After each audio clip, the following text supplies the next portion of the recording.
یہ اتنی بڑی بات آپ صلی اللہ علیہ وآلہ وسلم نے ان 313 کے لیے کی جو جنگ بدر میں آپ کے ساتھ تھے۔ تو آپ نے فرمایا کہ جبریل آ گئے 500 فرشتوں کو لے کر۔ السلام علیکم ایوری ون، آج ہم جنگ بدر کے بارے میں جانیں گے۔ جنگ بدر کا دن 17 رمضان ہے۔ نبوت کا 14واں سال تھا اور ہجرت کا پہلا سال، اور ستمبر کا مہینہ تھا، اور جنگ بدر کا دن 17 رمضان ہے۔ جب آپ صلی اللہ علیہ وآلہ وسلم مدینہ پہنچے تو ایک ریاست کی شکل قائم ہو گئی۔ غزوہ بدر میں آپ صلی اللہ علیہ وآلہ وسلم نے فرمایا کہ اللہ تعالیٰ نے میرے بدر کے ساتھیوں کے بارے میں فرما دیا ہے، افعلوا ما شئتم فإنی قد غفرت لکم، کہ جاؤ جو مرضی کرو میں نے تمہیں معاف کر دیا۔ غزوہ بدر کی لڑائی سب سے زیادہ افضل اور سب سے زیادہ محتم بالشان لڑائی ہے، اس لیے کہ اس میں مقابلہ نہایت سخت تھا۔ اس جنگ میں مسلمانوں کی جماعت بہت ہی چھوٹی تھی۔ ان کی تعداد بتائی جاتی ہے 313 یا 315 یا 317، واللہ عالم۔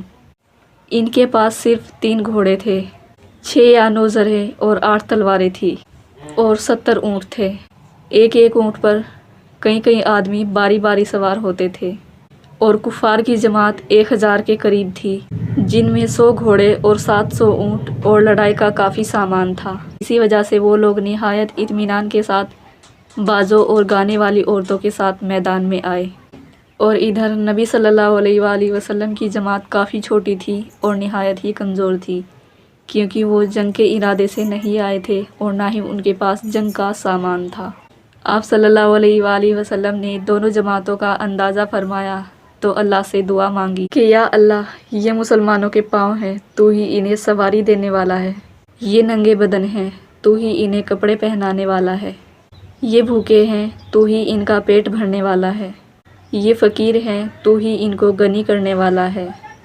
اللہ تعالیٰ نے آپ صلی اللہ علیہ وآلہ وسلم کی اس دعا کو قبول فرمایا۔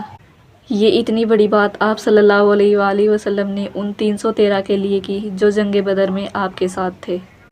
اس جنگ کی شروعات کچھ اس طرح ہے کہ جب آپ صلی اللہ علیہ وآلہ وسلم پہلی دفعہ ہجرت کر کے مدینہ پہنچے تو وہاں ایک ریاست کی شکل قائم ہو گئی، تو قریش نے مٹانے کی تیاری شروع کر دی۔ قریش کی ہر گھر کی عورتوں نے اپنے زیورات اتار کر دے دیے کہ ان سے ہتھیار خرید کر لاؤ، ہم مدینہ والوں سے جنگ کریں گے۔ ہتھیار لانے کے لیے ابو سفیان گیا، جس کے قافلے کی تعداد 40 ہے۔ جب آپ صلی اللہ علیہ وآلہ وسلم کو اس قافلے کی خبر ہوئی تو آپ نے فرمایا کہ ابو سفیان کے اس قافلے کو روکا جائے، کیونکہ یہ ہتھیار ہمارے خلاف استعمال ہوں گے۔ اس وقت آپ مسجد میں تشریف فرما تھے، تو اس وقت جتنے لوگ آپ کے پاس موجود تھے آپ نے ان سے فرمایا 3 میل کے دائرے میں جس کا گھر ہے وہ اپنی سواری اور سامان لے لے، اور جو باقی ہیں وہ ایسے ہی چلیں۔ اور اس جنگ کے لیے نہ کوئی اعلان کیا، نہ کوئی تیاری کی، کیونکہ صرف ان 40 آدمیوں کو روکنے کا فیصلہ کیا تھا۔ آپ صلی اللہ علیہ وآلہ وسلم کی یہ جماعت، جس میں 86 مہاجرین تھے اور 64 اوس اور باقی خزرج تھے، اور اسی سفر کے دوران حضرت رقیہ رضی اللہ عنہا بیمار تھی، تو آپ نے راستے میں سے 2 صحابہ حضرت اسامہ رضی اللہ عنہ اور حضرت عثمان رضی اللہ عنہ کو ان کی تیمارداری کے لیے واپس بھیج دیا، اور خود اپنے ساتھیوں کے ساتھ آگے بڑھ گئے۔ ابو سفیان بھی ادھر ادھر سے خبر لیتا چل رہا تھا کہ معلوم ہو سکے مدینہ والے ابھی تک چلے ہیں یا نہیں۔ چلتے چلتے وہ ایک کنویں پر پہنچا تو وہاں اس کو اونٹ کی مینگن دیکھی۔ اس نے اٹھا کر اس کو توڑا تو اس کے اندر سے کھجور کی گٹھلی نکلی، تو اس نے کہا کہ یہ یثرب کی گٹھلی ہے، لگتا ہے محمد اپنے ساتھیوں کے ساتھ نکل پڑے ہیں۔ وہیں سے اس نے اپنے قافلے کا رخ یرموک کی طرف موڑ لیا، اور اس کو ڈر تھا کہ کہیں پھر بھی میں پکڑا جاؤں، تو اس نے مکے میں خبر پہنچائی، اور مکے میں خبر پہنچتے ہی آگ لگ گئی، اور سب مکے والے تیار ہو کر جنگ کے لیے چل دیے۔ بیچ راستے میں تھے کہ ابو سفیان کا پیغام آیا کہ اب خطرہ ٹل چکا ہے، اب واپس چلے جاؤ۔ مکے سے آنے والے لوگوں نے یہ خبر سن کر کہا کہ جب خطرہ ٹل چکا ہے تو اب ہمیں واپس چلنا چاہیے، لیکن ابو جہل نے کہا کہ ہم بدر جائیں گے، ہم وہاں لونڈیاں نچائیں گے، شراب پئیں گے اور جشن منائیں گے، اس سے پہلے واپس نہیں جائیں گے۔ یہ اپنے اسی تکبر میں آگے چلتے گئے۔ جب دونوں جماعتیں آمنے سامنے ہوئی، چونکہ ابو جہل اپنی پوری تیاری کے ساتھ آیا تھا اور آپ صلی اللہ علیہ وآلہ وسلم بنا کسی تیاری کے صرف ان 40 آدمیوں کے قافلے کو روکنے کے لیے اپنے چند ساتھیوں کے ساتھ آئے تھے۔ جو صحابہ تھے وہ تھوڑا ڈرنے لگے کہ اب کیا ہوگا۔ آپ صلی اللہ علیہ وآلہ وسلم نے ان سے پوچھا کہ واپس چلیں یا آگے بڑھیں۔ اگر واپس جاتے تو پورے عرب سے اسلام کا رعب اٹھ جاتا اور قریش کا زور ہو جاتا، لیکن آپ نے مدینہ والوں کے ساتھ یہ طے کیا تھا کہ ہم آپ کی حفاظت مدینے میں رہ کر کریں گے، مدینے سے باہر نہیں۔ تو صحابہ نے عرض کیا یا رسول اللہ، ہم آپ کے ہاتھوں پر ایمان لائے اور آپ پر بیعت کی اور آپ کی غیبی خبروں کو سچا جانا۔ جو آسمان سے خبر آئی ہم نے کہا حق ہے، سچ ہے یا رسول اللہ، جس سے لڑنا ہے ہم حاضر ہیں۔ یا رسول اللہ آپ چلیں ہم ساتھ چلیں گے، آپ تلوار اٹھائیں ہم ساتھ اٹھائیں گے، آپ کے آگے قربان ہوں گے، آپ کے پیچھے قربان ہوں گے، آپ کے دائیں قربان ہوں گے اور آپ کے بائیں قربان ہوں گے۔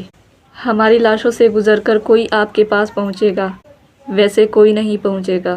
یہ سن کر آپ صلی اللہ علیہ وآلہ وسلم خوش ہوئے۔ جب جنگ شروع ہوئی تو آپ صلی اللہ علیہ وآلہ وسلم نے کہا جب تک وہ حملہ نہ کرے تب تک تم نے حملہ نہیں کرنا۔ اور یہ جنگ ایسی عجیب و غریب جنگ تھی کہ ادھر بھائی کھڑا ہے تو ادھر بھائی کھڑا، ادھر بھانجا کھڑا تو ادھر ماموں کھڑا، ادھر چچا کھڑا تو ادھر بھتیجا کھڑا۔ یہ ایک ایسی عجیب جنگ تھی۔ تھوڑے تھوڑے آدمیوں کے ساتھ اس جنگ میں مقابلہ ہوا۔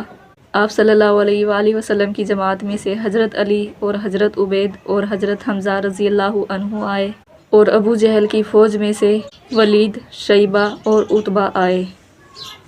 ان کے ساتھ الگ الگ مقابلہ ہوا۔ حضرت علی رضی اللہ عنہ نے ولید کا سر ایک ہی وار میں اڑا دیا اور حضرت حمزہ رضی اللہ عنہ نے بھی عتبہ کا سر پہلے ہی وار میں اڑا دیا، اور جب شیبہ نے تلوار ماری تو حضرت عبید رضی اللہ عنہ کا پاؤں کٹ گیا۔ یہ تھوڑے عمر کے بھی زیادہ تھے۔ پھر حضرت علی رضی اللہ عنہ اور حضرت حمزہ رضی اللہ عنہ نے شیبہ کو بھی مار دیا، اور یہ دونوں حضرت عبید رضی اللہ عنہ کو آپ صلی اللہ علیہ وسلم کے پاس اٹھا کر لائے تو یہ آپ صلی اللہ علیہ وآلہ وسلم کے قدموں میں پڑ کر کہنے لگے یا رسول اللہ کیا میں شہید ہوں؟ آپ صلی اللہ علیہ وآلہ وسلم نے کہا کہ ہاں تو شہید ہے اور میں گواہ ہوں۔ تو جب ابو جہل کی طرف سے آئے تینوں ہی شخص مارے گئے تو اس نے کہا انہوں نے جلد بازی کی، گھبراؤ نہیں، حملہ کرو۔ جب انہوں نے حملہ کیا تو آپ صلی اللہ علیہ وآلہ وسلم نے فرمایا کہ جب قریب آ جائیں تو تیر چلانا۔ تو پھر تیر چلے اور آپ صلی اللہ علیہ وآلہ وسلم نے ایک مٹھی ریت کی اٹھائی اور پھینک دی اور سب کی آنکھوں میں ریت پڑ گئی۔ اور اس جنگ میں اللہ کی غیبی مدد اس طرح آئی کہ ہوا کا ایک عجیب جھونکا آیا۔ تو صحابہ نے پوچھا یا رسول اللہ یہ کیا ہے؟ تو آپ نے فرمایا کہ جبریل آ گئے 500 فرشتوں کو لے کر۔ اور دوسری بار پھر ایسا ہی جھونکا آیا۔ صحابہ نے پھر پوچھا یا رسول اللہ یہ کیا ہے؟ تو آپ صلی اللہ علیہ وآلہ وسلم نے فرمایا کہ میکائیل آ گئے 500 فرشتوں کو لے کر۔ اور اس جنگ میں فرشتوں نے پہلی بار جنگ کی تھی جس میں اللہ نے فتح مبین نصیب فرمائی۔ سبحان اللہ۔ آپ نے اس ویڈیو سے کیا سیکھا کامنٹ سیکشن میں ضرور بتائیے گا، اور اگر آپ میرے چینل پر نئے ہیں تو اس چینل کو سبسکرائب کر لیجئے، ویڈیو کو لائک اینڈ شیئر کرنا نہ بھولیں۔ ملتے ہیں نیکسٹ ویڈیو میں۔ اللہ حافظ۔